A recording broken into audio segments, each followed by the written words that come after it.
comes from Wanda Ricketson. Wanda lives right here in Houston. She says she is wavering between Senator Rubio and Senator Cruz and is concerned about the mess that we have seen in Washington in recent years. Wanda, what's your question? Okay, thank you for coming here and to all the candidates, actually. I guess Donald Trump loves everyone but Texas. And thank you, Senator Cruz, for going to Washington on behalf of our state to shake things up.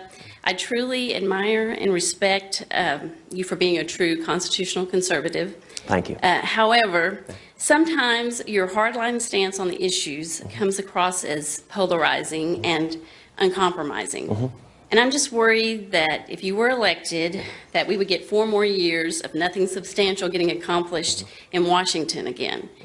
So are you willing to compromise and reach across the aisle to get things done?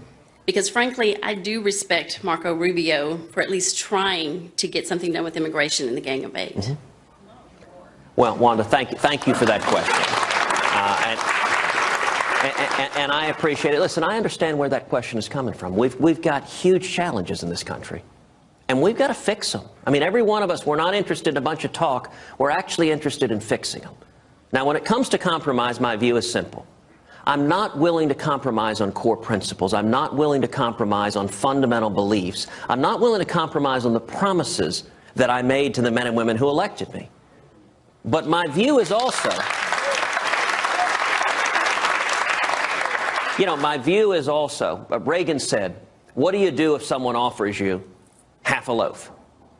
Answer, you take it, and then you come back for more. And so I'm perfectly happy to compromise with anyone, Republican, Democrat, Independent, Libertarian. Heck, I'll even compromise with Martians. If they're moving in the right direction, if we're solving the problems, if we are reducing the debt, reducing the spending, protecting our liberties. The problem with Washington, the deals always go backwards. You get this word in Washington over and over again of let's compromise. Let me tell you a story that is an example. I wrote a book last year called A Time for Truth. And the opening chapter of the book talks about the fight over the debt ceiling. The debt ceiling had a big fight. You remember, it was a knockdown, drag-out fight. President Obama demanded what's called a clean debt ceiling. He wanted trillions more in debt with no spending reforms whatsoever. Now, it wasn't shocking that he asked for that. It was an audacious opening bid, but it wasn't shocking. What was shocking is what happened next, which is the House leadership decided to give it to him. So House leadership joined up with about, I think it was 192 Democrats to pass a clean debt ceiling with no spending reforms whatsoever. They overruled about 200 Republicans. It then went to the Senate. Now, in the Senate, the ordinary rules are to move to proceed to take up a debt ceiling. It takes 60 votes. That's the way the Senate has operated for years. But any rule in the Senate can be changed by unanimous consent. Well, the week we were taking it up, Republican leadership stood up, asked all of us, said, we want to ask you to consent to lower the threshold for Harry Reid to take up the debt ceiling from 60 votes to 50 votes. And leadership told us, every one of you, all 45 Republicans, this is when we were in the minority, should agree to this for 2 reasons. Number one, because if we do it, it will happen. And hallelujah, hallelujah, that's what we want. We're afraid of this issue, kick the can down the road. We're not prepared to fight. But number two, if we lower the threshold to 50, the Democrats will have the votes to do it on their own. So we can all vote no.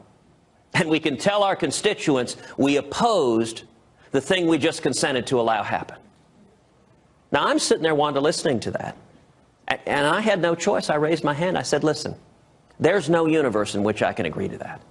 I spent 2 years traveling the state of Texas telling Texans, if you elect me, I will fight with every breath in my body to stop the out-of-control spending and debt that is bankrupting our kids and grandkids.